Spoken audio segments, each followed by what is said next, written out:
চলিত মাহতেই হ'ব বছৰৰ দ্বিতীয় তথা অন্তিমটো সূৰ্যগ্ৰহণ।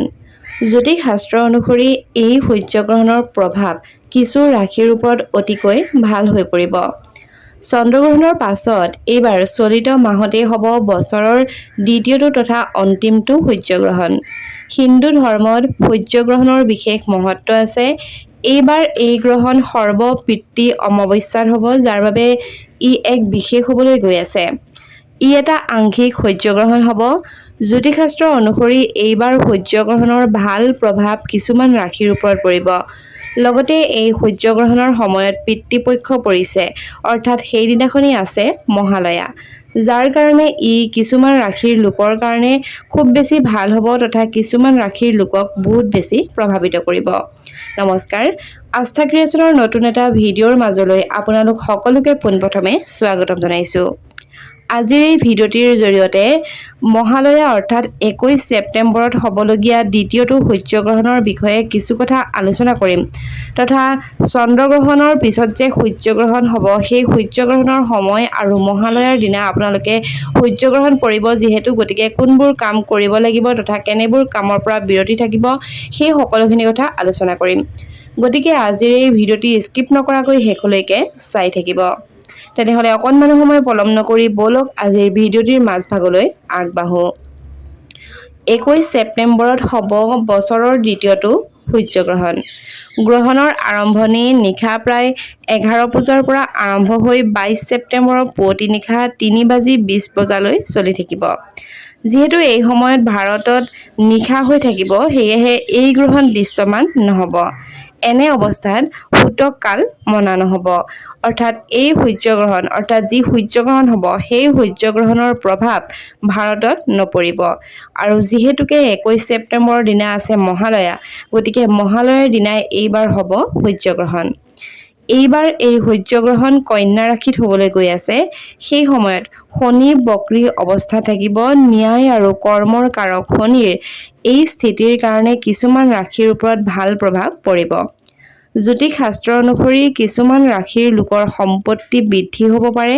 ইয়াৰোপৰি কিছুমানৰ দীৰ্ঘদিন ধৰি ৰৈ থকা কাম এইবাৰ সম্পূৰ্ণ হ'ব আৰু কিছুমানৰ জীৱনলৈ সফলতা আহিব তথা সূৰ্যগ্ৰহণৰ ফলত কি কি ৰাশিৰ ওপৰত ভাল প্ৰভাৱ পৰিব, তলত আমি গোটেইখিনি কথা ক'ম তথা ভিডিঅ'টোৰ মাজতে ক'বলৈ বিচাৰিছোঁ যে নিতৌ এনেধৰণৰ নতুন নতুন আপডেটসমূহ সকলোতকৈ আগত পাই থাকিবৰ কাৰণে আমাৰ চেনেলটি যদিহে এতিয়াও ছাবস্ক্ৰাইব কৰি ৰখা নাই, তেনেহ'লে প্লিজ চেনেলটি ছাবস্ক্ৰাইব কৰি কাষত থকা বেল আইকনটো প্ৰেছ কৰি ল'ব।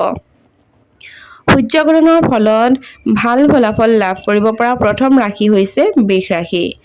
এই গ্ৰহণ বৃষ ৰাশিৰ 11 স্থানত হ'ব, যি আমদানি লাভ সামাজিক সম্পৰ্কক প্ৰতিনিধিত্ব কৰিব।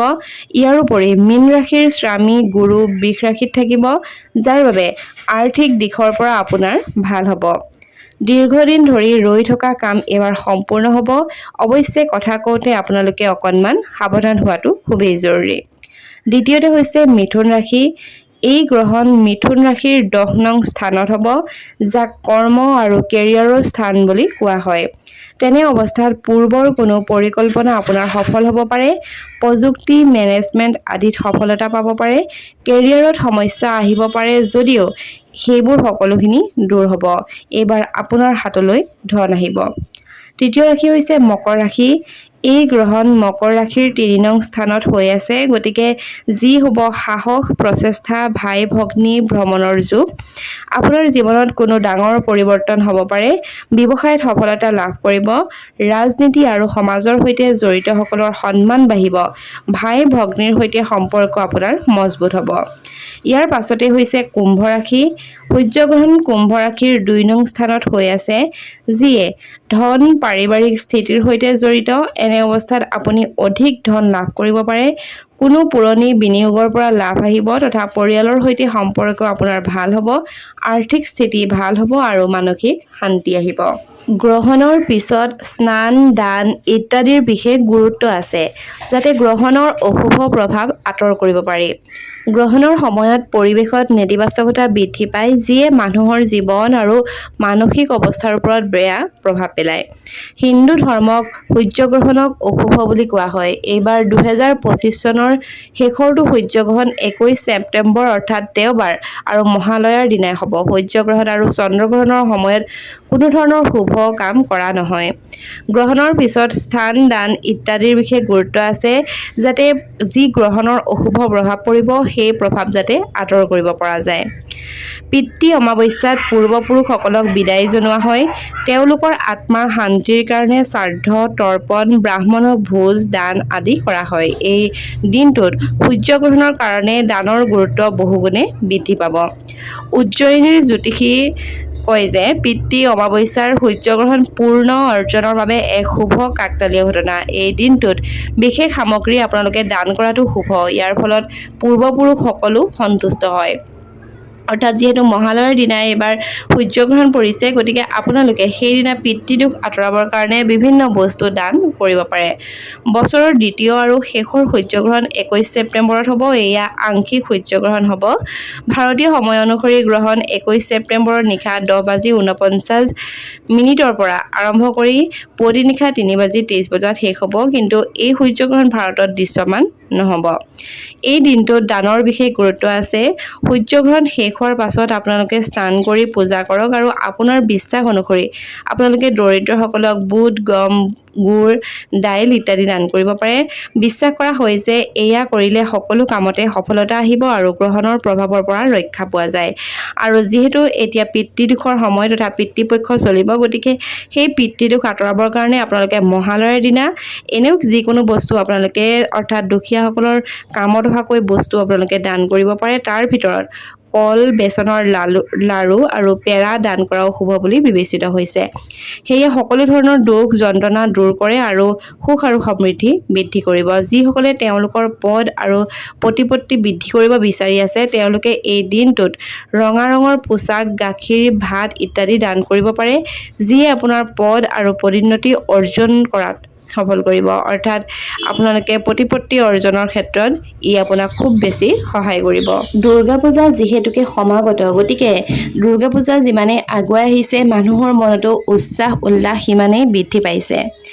আগন্তুক 28 ছেপ্টেম্বৰত দুৰ্গা পূজা আৰম্ভ হ'ব। তাৰ পূৰ্বে 21 ছেপ্টেম্বৰত হ'ব মহালয়া তথা দেৱী পক্ষৰ আৰম্ভণি আৰু মহালয়াৰ দিনাৰ এইবাৰ আৰম্ভ হ'ব সূৰ্যগ্ৰহণ।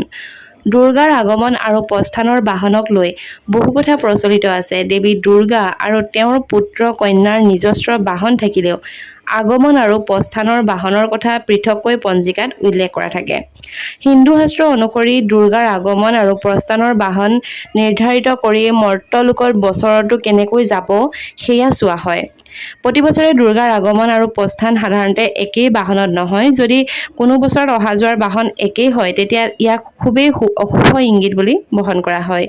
এই বছৰ দুৰ্গাৰ আগমন হ'ব গজত আৰু প্ৰস্থান হ'ব দোলাত। গতিকে বলকচোন জানি লওঁ ইয়াৰ প্ৰভাৱৰ বিষয়ে। পঞ্জিকা অনুসৰি পূজাৰ সপ্তমী দেৱীৰ আগমন হয় আৰু গমন হয় দশমীত। এই দুইটা দিন সপ্তাহৰ কোন কোন বাৰে পৰিছে তাৰ ওপৰত নিৰ্ভৰ কৰে দেৱীয়ে কিহেৰে আগমন কৰিব নাইবা কিহেৰে গমন কৰিব। শাস্ত্ৰ অনুসৰি সপ্তমী দেওবাৰ আৰু সোমবাৰ হ'লে দেৱীৰ আগমন হয় গজ নাইবা হাতীত। সপ্তমী শনিবাৰ নাইবা মঙলবাৰে হ'লে দেৱীৰ বাহন হয় ঘোঁৰা আৰু সপ্তমী বৃহস্পতি নাইবা শুক্ৰবাৰে হ'লে দেৱীৰ বাহন হয় দোলা নাইবা পালকি। সপ্তমী যদি বুধবাৰে হয় তেতিয়া দেৱীৰ বাহন হয় নৌকা। একেদৰে দশমী ৰবি আৰু সোমবাৰে হ'লে দেৱীৰ বাহন হয় গজ। দশমী যদি শনি নাইবা মঙলবাৰে হয় তেতিয়া দেৱীয়ে বিদায় লয় ঘোঁৰাত। দশমী যদি বৃহস্পতি আৰু শুক্ৰবাৰে হয় দেৱীৰ গমন হ'ব দোলা আৰু পালকিত। আমি আকৌ আপোনালোকক জনাওঁ যে দশমী যদিহে বুধবাৰে হয় তেতিয়াহ'লে নৌকাৰে কৈলাশলৈ উভতিব দেৱী। এই বছৰ 29 ছেপ্টেম্বৰত সপ্তমী পৰিছে। সেইদিনাখনি যিহেতু সোমবাৰ, সেয়ে দুৰ্গাৰ আগমন হ'ব গজ অৰ্থাৎ হাতীত। শাস্ত্ৰ অনুসৰি গজ হৈছে দেৱীৰ উৎকৃষ্টতম বাহন। দেৱীৰ আগমন নাইবা গমন যদি হাতীত হয় তেতিয়া মৰ্ত্যলোক ভৰি উঠিব, সুখ শান্তি সমৃদ্ধিৰে পূৰ্ণ হয় তথা ভক্তৰ মনোবাঞ্ছা পূৰ্ণ হয়। পৰিশ্ৰমৰ সুফল পাই মধ্যলোকৰ অধিবাসীগণে অতিবৃষ্টি নাইবা অনাবৃষ্টি নহয় যিমান প্ৰয়োজন সিমানেই বৰ্ষণ হয়। আগন্তুক 2 অক্টোবৰত বৃহস্পতিবাৰ পৰিছে আৰু সেইদিনা হৈছে বিজয়া দশমী। গতিকে মা দুৰ্গাই পুত্ৰ কন্যাসহ কৈলাসলৈ উভতিব দোলা অৰ্থাৎ পালকিত। ফল দোলায়ং মকৰং ভৱৎসে অৰ্থাৎ মহামাৰী, ভূমিকম্প, খৰাং, যুদ্ধ, অতি মৃত্যুৰ লক্ষণ। দোলা নাইবা পালকিত সূচীয় হয় ভয়ংকৰ মহামাৰী, যাৰ ফলত প্ৰাণহানি অনিবাৰ্য।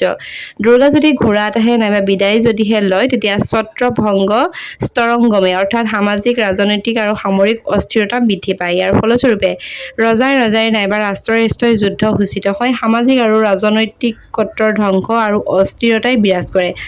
এক কথাত ছত্ৰভংগ দেৱীৰ অহা যোৱা যদি নৌকাত হয় তেতিয়া শস্য অৰ্থাৎ প্ৰবল বন্যা আৰু খৰাঙে দেখা দিব পাৰে। নৌকাত মনোকামনা পূৰ্ণ হোৱা সূচায়। ধৰিত্ৰী হৈ উঠে শস্য শ্যামলা, কিন্তু ইয়াৰ সৈতে বৰ্ষণ আৰু প্লাৱনৰো কিন্তু আশংকা দেখা পোৱা যায়। যিহেতু মহালয়া আৰু সূৰ্যগ্ৰহণৰ বিষয়ে আলোচনা কৰি থকাই হৈছে, গতিকে আপোনালোকক কেইটামান কথা তথা দুৰ্গা মাৰ বিষয়ে দুটামান কথা এই ভিডিঅ'টিৰ জৰিয়তে জনাই থব বিচাৰিছোঁ।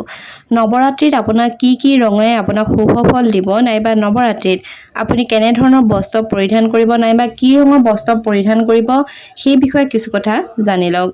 22 ছেপ্টেম্বৰ তথা সোমবাৰৰ পৰা নৱৰাত্ৰি আৰম্ভ হ'ব।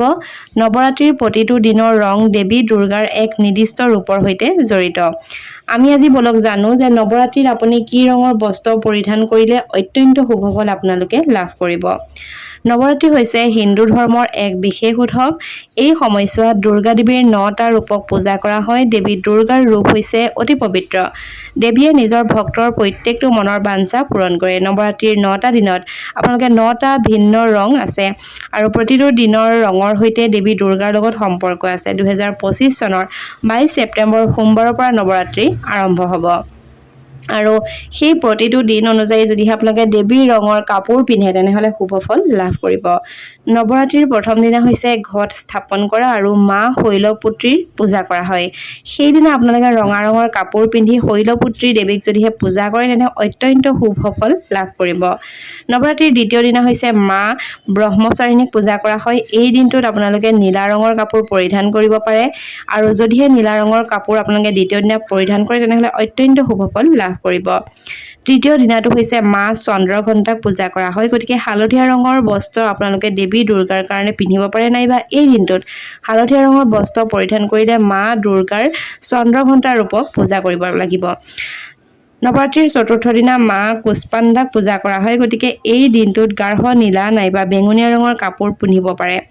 পঞ্চম দিনাত হৈছে মা দুৰ্গাৰ স্কন্ধ মাতাক ৰূপক পূজা কৰা হয়। গতিকে স্কন্ধ মাতাক সাধাৰণ ৰঙা কাপোৰ পিন্ধিয়ে পূজা কৰিব পাৰে। নৱৰাত্ৰিৰ ষষ্ঠ দিনা কাত্যায়নী দেৱীক পূজা কৰা হয়। গতিকে এই দিনটোত আপোনালোকে কমলা কাপোৰ পিন্ধি মা কাত্যায়নীক পূজা কৰাটো অত্যন্ত শুভ ফলদায়ক বুলি কোৱা হয়।